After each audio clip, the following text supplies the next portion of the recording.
नमस्ते बच्चों। आशा है कि आपने कबीर की साखियों को अच्छी तरह से समझ लिया है और दिए गए गृह कार्य को भी अपनी किताबों में किया है। आज हम 10वीं कक्षा के व्याकरण भाग में समास के बारे में पढ़ेंगे। सबसे पहले समास को पढ़ने के बाद आप क्या क्या सीखेंगे ये हम जानते हैं शैक्षिक उद्देश्य के द्वारा। इस व्याकरण भाग में आप समास का अर्थ तथा उदाहरण समझेंगे। संधि और समास में क्या अंतर होता है ये जानेंगे। समास के कितने भेद हैं यह आपको पता चलेगा। पूर्व पद, उत्तर पद, समास पद, समस्त पद अथवा सामासिक पद क्या होते हैं ये भी आपको जानकारी मिल जाएगी। उसके बाद समास विग्रह कैसे किया जाता है ये भी आप समझ जाएंगे। समास के मुख्य रूप से 6 भेद हैं। तत्पुरुष समास, कर्मधारय समास, द्विगु समास, द्वंद्व समास, बहुव्रीहि समास और अव्ययी भाव समास। मैं आपके समक्ष कुछ शब्द प्रस्तुत करने वाली हूं। जैसे विद्यालय शब्द को तोड़ने पर विद्या अधिक आलय हो जाता है। सूर्योदय को तोड़ने पर सूर्य अधिक उदय हो जाता है। महेश का विच्छेद करने पर महा अधिक ईश होता है। परमौषध का विच्छेद करने पर परम अधिक औषध होता है। अत्यंत शब्द को तोड़ने पर अति अधिक अंत होता है। वैसे ही शब्दार्थ को तोड़ने पर शब्द अधिक अर्थ होता है और परीक्षा का परि अधिक ईक्षा। क्या आप बता सकते हैं कि ये किसके उदाहरण हैं और इस क्रिया को हम क्या कहते हैं? हाँ, इसे हम संधि कहते हैं, जहां पर 2 अक्षरों का मेल होता है।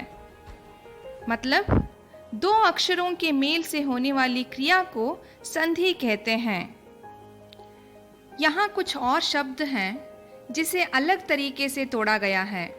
ध्यान से देखिए कि क्या हो रहा है और पहले शब्दों से ये शब्द कैसे भिन्न हैं।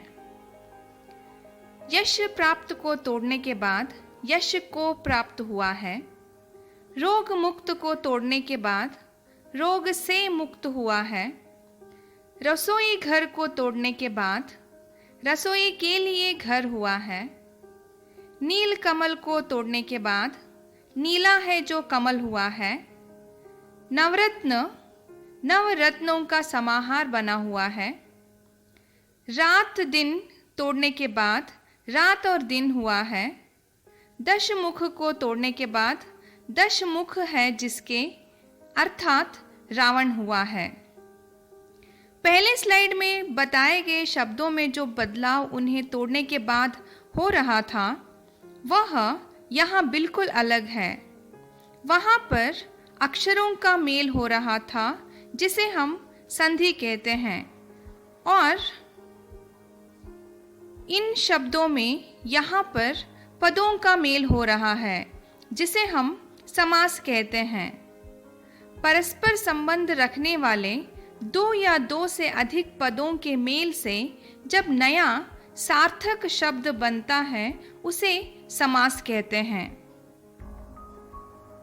बच्चों, आपने जान लिया कि संधि तथा समास किसे कहते हैं और उन दोनों में क्या अंतर होता है।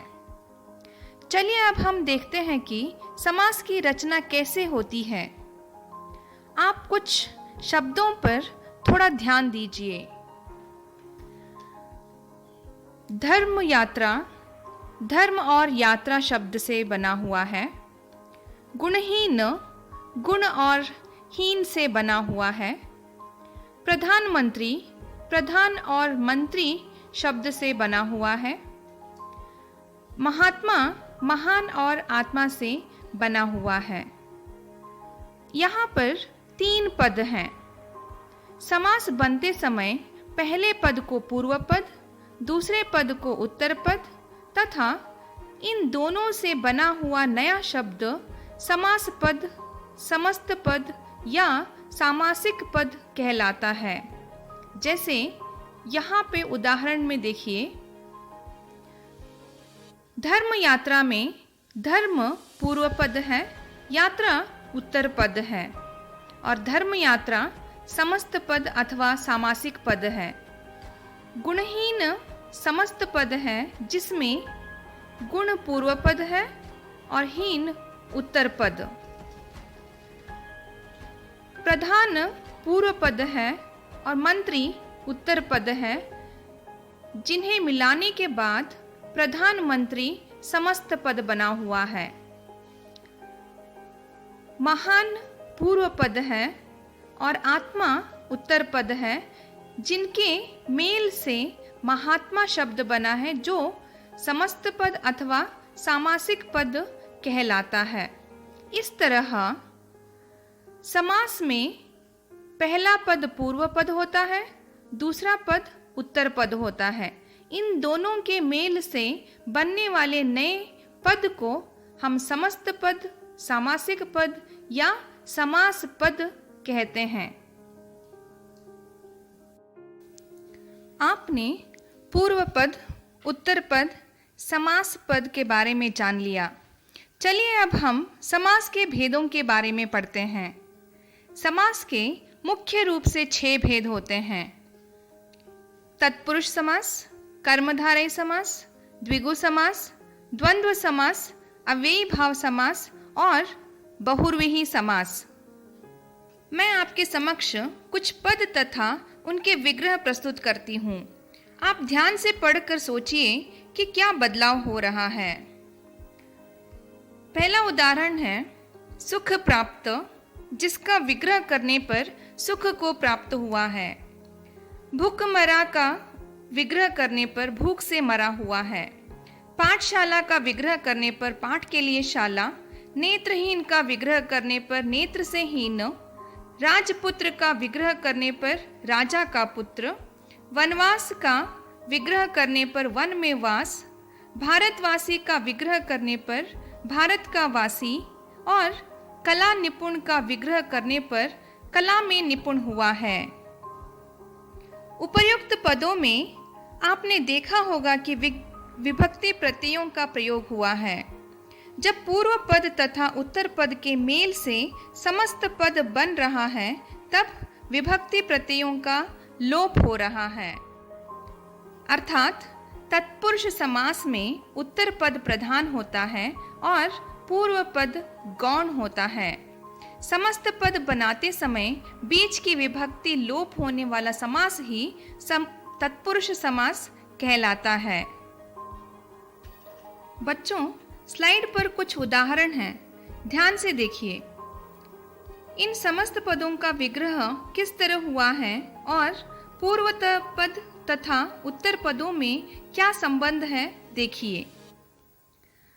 महाराज एक समस्त पद है, जिसका विग्रह करने पर महान है जो राजा बना हुआ है।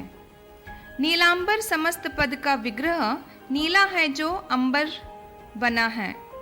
नीलकंठ समस्त पद का विग्रह नीला है जो कंठ बना है। कमल नयन का विग्रह करने पर कमल के समान नयन बना है। नरसिंह का विग्रह करने पर नर रूपी सिंह बना हुआ है।